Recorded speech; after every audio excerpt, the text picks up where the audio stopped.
Je voulais prendre quelques instants pour t'expliquer un petit peu les pratiques guidées que je te propose dans le livre ou dans le journal Je me choisis. Chaque saison, je vais t'offrir une idée créative, une pratique guidée en or, et toujours dans le but de se recentrer, dans le but du bien-être aussi.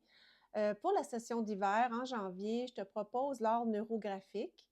Alors, tu n'as pas besoin de background artistique là, pour l'art neurographique. C'est vraiment de produire des lignes continues, des courbes, arrondir des coins. C'est toujours dans le but de s'évader et puis de, dans le fond, de s'offrir un petit moment de détente et de bien-être. Il y a beaucoup de bienfaits d'associer à l'art neurographique. Je vais t'en lire quelques-uns. On dit que l'art neurographique, c'est pour apaiser le mental. Alors, quand on fait des gestes continus, répétés, on ne pense pas à grand-chose et puis ça nous fait du bien. Ça favorise la présence. Alors, on est dans le moment présent quand on pratique de l'art neurographique. On dit que ça débloque ce qui est difficile à nommer en se laissant aller, en faisant des lignes et tout ça sans vraiment réfléchir. Le dessin permet d'exprimer une certaine émotion. Ensuite, ça dit aussi dans les recherches que ça crée de nouvelles connexions. Alors, arrondir des angles, des formes, ça symbolise l'adaptation, la flexibilité, l'ouverture. Donc, c'est une façon de se déposer, mais sans performer.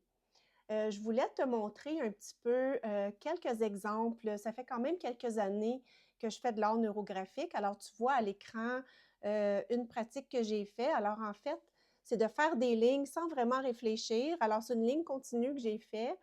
Puis ensuite, chaque fois que deux lignes se touchent, on arrondit les coins et on décide après ça de peinturer, dessiner. On utilise le médium de notre choix. Je vais te montrer aussi celle-ci.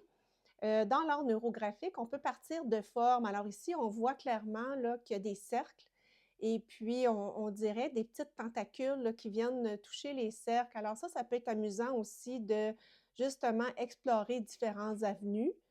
J'avais aussi créé une carte. Alors, faire une petite carte de souhait. J'avais décidé de faire une petite pratique d'art neurographique avec ça. Puis finalement, je voulais te montrer celle-ci. Alors, à même les formes, j'ai ajouté des petits détails. Je me suis amusée avec ça un peu. Donc, je voulais te partager la façon que moi, j'exerce l'art neurographique. J'espère que tu vas aimer cette pratique et puis que ça va te donner le goût d'en faire davantage.